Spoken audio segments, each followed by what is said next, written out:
Mr. Lagumdzija, you have been participating for the past 2 days in the conference on Srebrenica and the process of international decision making. What do you take from these 2 days?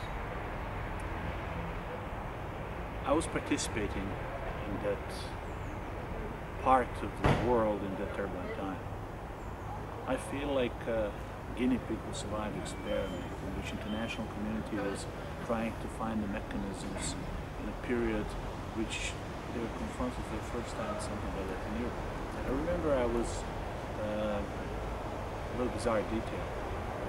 As a head of state committee for communication with UN agencies when an airlift was established to feed Sarajevo.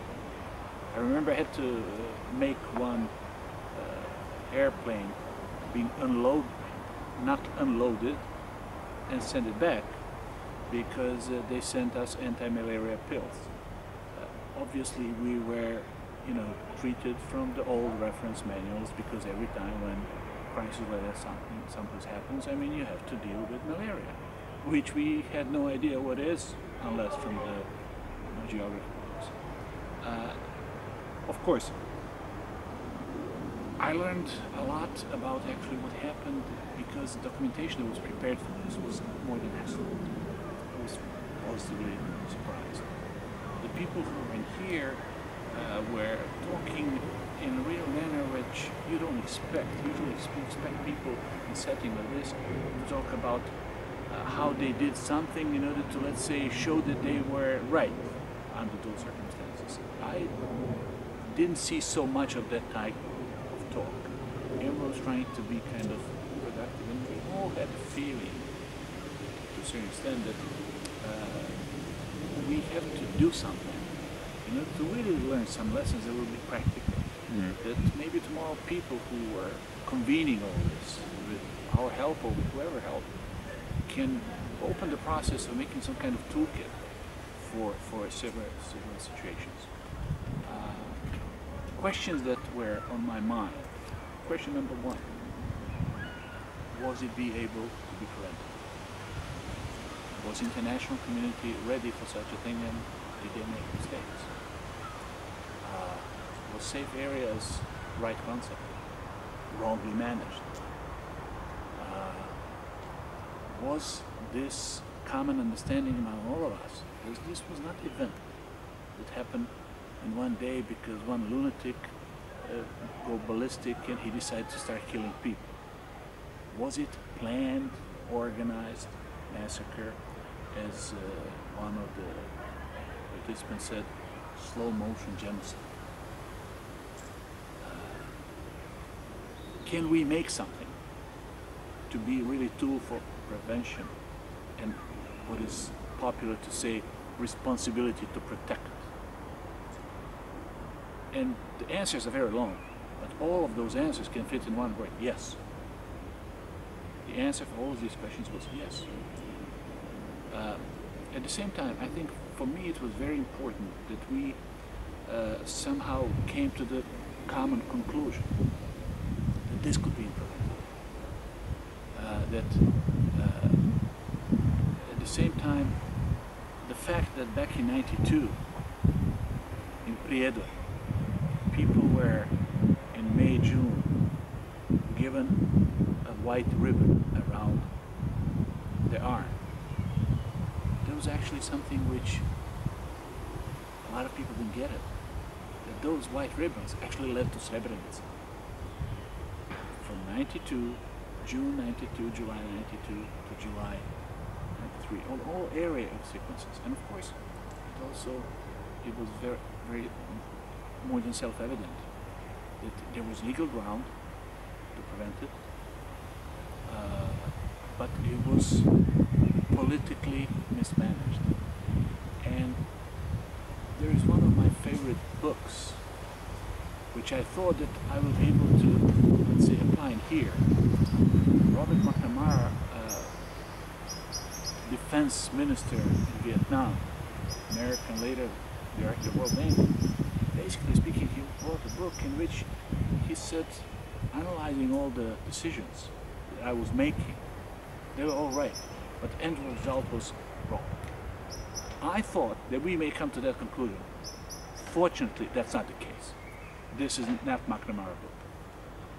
We identified that a lot of decisions that were made were wrong. And I expected some people would try to explain that, well, it was inevitable. No, it was not inevitable. So, if you look back on the composition of this group that we had for the past 2 days, we had experts who were connected to almost each and every actor that played a role in Bosnia during the war. What do you think the people of Bosnia, since you are former Vice Prime Minister, can take from this conference and the setting and the composition of the panel? One of the panelists connected with which I was saying and said that we have somehow to redefine or rethink the concept of neutrality, of being neutral. My experience was that the international community was acting by being neutral and trying to somehow, make 2 points. You see the butcher and then you see the sheep. And then you try to make where's geometric difference in between. And then you measure it with micrometer. And then you use maybe chalk, to mark it, and then poof, you take an ox. Someone gets out of, someone finished without a head. It's not a butcher. So we have somehow go back, and this comes to the very basic issues of today's Bosnia, and I think of the broader region, and after all, not only to the region, but to the Europe and broader. It's a concept, and this was not war. Some people said this was not religious war or tribal war. I think this was war in between 2 concepts of living in a future.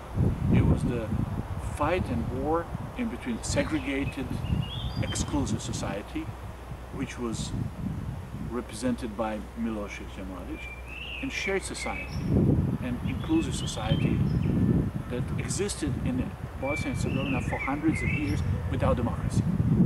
So my conclusion was very simple. We have to promote the values of shared society. We have to, as an international community, we have to stand after values, not being someone who is, technician, trying to find where is the middle in between warring fractions. We have to be in the very middle of the values that we stand after. And then we have to make mechanisms to protect those values. We have responsibility to protect, not the people, but to protect the values. And by protecting values, we will be actually protecting the real people, and we will protect the right to have a future in a shared society, not a segregated society, because that's, I think, the major battlefield of the 21st century. What are we promoting and what are we living? And are our values, which are supposed to be our thoughts, which are our words, are we making them being our deeds and our life? So United University here in Europe, when you look at genocide in Srebrenica as a slow motion genocide, the ultimate question for me, coming from Bosnia, and coming back again and again, and going any place in the world, just stand after your values of shared society and shared values, be united in differences, because otherwise we simply have no alternative. And even if someone thinks that there's an alternative, believe me, anything else doesn't make sense, and anything else will not make us happy. Mr. Lagumdzija, thank you very much for your time.